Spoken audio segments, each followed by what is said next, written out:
Right, right. Yeah, man. I feel you, man. I definitely understand. That topic, man, is sensitive. So I get it, man. But I did want to ask you, the record Thuggish Ruggish Bone, how did that come about?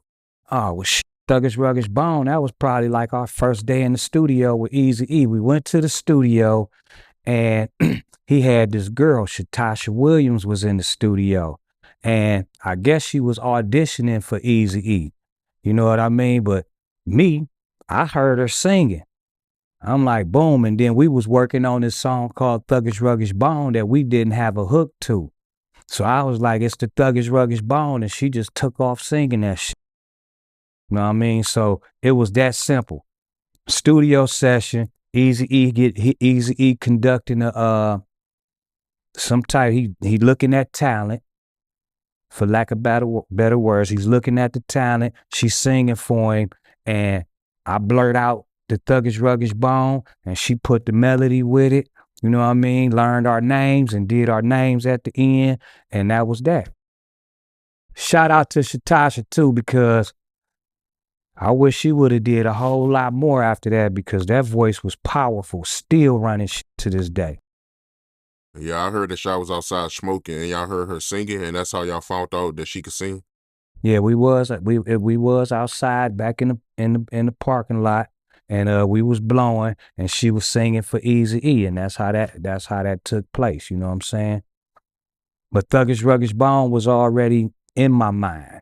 That was already a thing. You know what I'm saying? She just had the vocals to deliver that shit in a way that we couldn't. It probably would have been a fast chorus line had she not been there. But you know, thank thank you again, Shatasha. Joel. I did an interview with Joel 2 years ago. RIP to Joel. I don't know if you came across this interview, but I want to get your opinion. For the Love of Money. Have you heard about the situation For the Love of Money? It's like two singers. Like, who was the original singer on there? Because I know I did an interview with Joel, and she said that she was singing on there. Like, I don't know. I don't know. Like, Well, what happened for with that situation? for the love of money, from what I understood, was that was Jewel. You know what I mean? So they already easy. That was the one song that Easy E pulled out that wasn't naturally created by DJ Unique and Bone Thugs and Harmony and everybody that was involved in our productions. That was one DJ Yella had that Easy E pulled out, and she was already there. You know what I mean? The singer was already on there, which I found out later that was Jewel. And I never heard about another singer on there.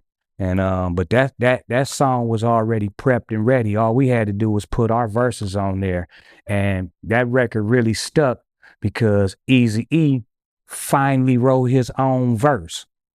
You know what I mean? He was trying to get us to write his verse, and we like, no, you Easy E, you write it. And he wrote it and put it down, and that's what made that thing stick like that. But that song was already put together except for the verses. The first of the month video. What was the issue y'all had with Suge on that video? Like, he had an issue with y'all beanies being on fire in that video? Yeah, I don't be paying no attention to that. I don't know. The beanie, look, but let me say this though. The beanie on fire, it was a lot of niggas took that like some LA niggas took that like we was being disrespectful. We was burning the dog and all that shit.